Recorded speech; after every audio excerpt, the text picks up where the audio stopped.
alors que rien ne s'opposait à ce qu'on puisse passer au-dessus du tunnel. C'est cela qui a amené le blocage du convoi, léger de grenades lacrymogènes, et c'est ça qui nous a amené à la situation que vous avez vécue. Ces mêmes forces de défense et de sécurité ont voulu m'imposer de sortir de mon véhicule pour entrer dans l'un de leurs engins blindés.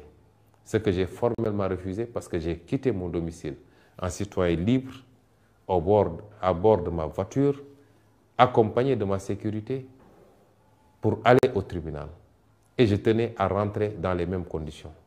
Ce qu'ils m'ont refusé, allant jusqu'à exercer une violence inédite, inouïe, gratuite sur mon véhicule et sur ma personne. Le monde entier a vu des agents des forces de l'ordre casser la vitre de ma voiture, forcer les serrures pour m'extraire de force de cette voiture et me conduire directement à bord de l'un de leurs fourgons blindés. Ce que rien ne justifiait. Puisque si les forces de l'ordre veulent nous faire croire qu'avec tout ce dispositif qu'ils avaient déployé, ils n'avaient pas les moyens d'escorter notre convoi et de nous conduire à notre domicile, personne ne peut y croire. Le pire, c'est qu'aujourd'hui, on a vu des milices privées se fondre dans les rangs des forces de l'ordre, tirer des grenades lacrymogènes contre les foules sans que ces forces de l'ordre n'interviennent. Ce qui se passe dans ce pays est extrêmement grave. Le régime de Macky Sall entretient une milice privée que tout le monde connaît et reconnaît, que nous connaissons, que nous avons identifiée, photographiée. Et cette milice, aujourd'hui, commet des exactions contre les populations. Un des acteurs éminents de la société civile a parlé de guerre civile la dernière fois. Certains se sont empressés de s'acharner contre lui.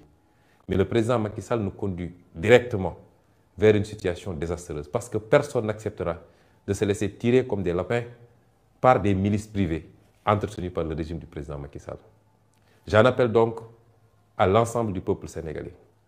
J'en appelle à la communauté internationale pour vous dire que celui qui s'est présenté à vous comme un démocrate, qui a essayé de dépeindre son opposition comme une opposition violente, déraisonnée, est le seul dictateur, le seul violent, le seul haineux qui existe aujourd'hui au Sénégal. Le Sénégal est un grand peuple qui a jusqu'à présent résisté à tous les soubresauts, qui n'a jamais connu, qui n'a jamais été traversé par des considérations liées à l'ethnie, à la race, à la région d'appartenance. C'est seulement sous le régime du président Macky Sall qu'on a commencé à entendre ces discours haineux. Je veux dire à cette communauté internationale et au peuple sénégalais que cette obsession pour le pouvoir